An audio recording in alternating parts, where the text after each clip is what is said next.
Es-tu né de nouveau? Voilà une question que tu dois te poser en tant que chrétien et quelqu'un qui espère un jour voir le Seigneur.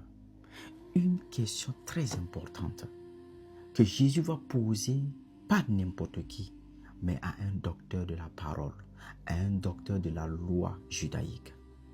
Quelqu'un qui connaissait la parole, quelqu'un qui pratiquait la loi de Moïse, quelqu'un qui prêchait à l'église, quelqu'un qui payait sa dîme, quelqu'un qui faisait des aumônes et qui payait ses offrandes à l'église. Beaucoup de chrétiens font comme Nicodème, qui prêchent à l'église, qui chantent à l'église, qui font des activités spirituelles à l'église, mais ne se posent pas la question, est-ce que je suis né de nouveau?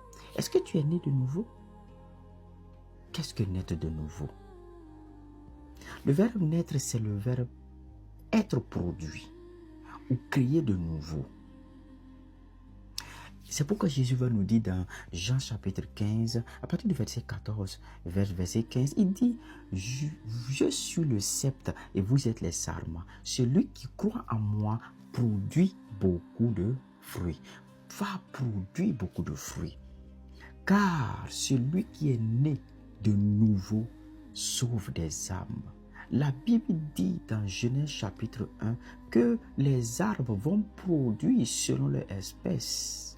Les animaux produiront selon leur espèce et l'homme produira aussi selon son espèce. Ça veut dire que si tu es en Christ, tu crois en Jésus-Christ, la première des choses, tu deviens un témoin.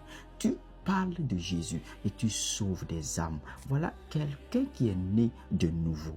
Pas un admirateur à l'église, pas un spectateur à l'église, pas un observateur des choses de Dieu, mais quelqu'un qui devient un acteur dans la maison de Dieu, pour Dieu et selon Dieu. C'est pourquoi quand tu sauves des âmes, tu es né de nouveau.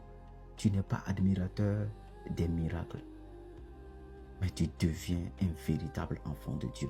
Que Dieu te donne de sauver des âmes et que tu saches que naître de nouveau, c'est sauver des âmes, c'est produire selon ton espèce.